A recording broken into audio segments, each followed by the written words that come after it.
When you ask people what the most important financial decision of their life is, they usually say picking the right career, buying a house at the right time, or picking the best index fund. They are completely wrong. The absolute biggest financial decision you will ever make, the one that will dictate your net worth more than any stock market return or salary bump, is who you marry. My name is Nick, and I talk about the psychology of money and how to actually build wealth instead of just looking rich. Today, we are talking about the brutal mathematical reality of marriage, why picking the wrong partner will bankrupt you, and why getting on the same financial page is the ultimate wealth cheat code. Let's start with the math of incompatibility. Imagine you are a disciplined saver. You live below your means, you invest 20% of your income, and you avoid bad debt. Now imagine you marry someone whose entire financial philosophy is, I work hard, so I deserve to treat myself. It literally does not matter how much overtime you work or how brilliant your investment portfolio is.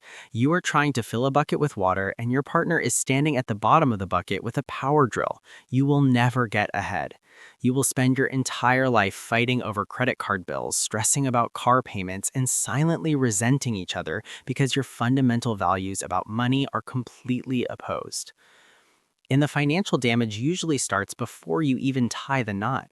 Society and the wedding industry have completely brainwashed people into thinking they need to spend $30,000 to $40,000 to prove their love. People are taking out personal loans, draining their savings, and maxing out credit cards just to throw a highly curated, Instagram-worthy party for a bunch of people they only see once a decade. Listen to me. Starting your marriage in massive consumer debt is one of the most toxic things you can do to your relationship. Do you know what the leading cause of divorce is in this country? Financial stress. Going into crippling debt to celebrate a union is completely backwards. If your partner insists on a $40,000 wedding when you only have $5,000 in the bank, that is a massive red flag about how they view money, math, and your shared future. Now let's look at the dark side of the math, divorce. If you ignore the red flags and marry someone you are financially incompatible with, the odds of ending up in divorce court are staggeringly high. And financially speaking, a divorce is a wealth-destroying meteor. It doesn't just cut your net worth in half. You have to liquidate assets, pay tens of thousands of dollars to lawyers, and suddenly take the income that was supporting one household and split it to support two completely separate households. The rent doubles, the utility bills double, the grocery bills go up. Mathematically, a divorce can easily set your timeline for financial independence back by 10 to 15 years. You are essentially starting over from zero in your 30s or 40s. But here's the flip side. This isn't just a warning, it's also a strategy. Because when you marry someone who actually shares your financial goals, you unlock the single greatest wealth building machine in existence. Think about it. You have two incomes, but you're sharing one rent payment, one internet bill, one set of utilities. Your overhead drops dramatically while your combined income skyrockets.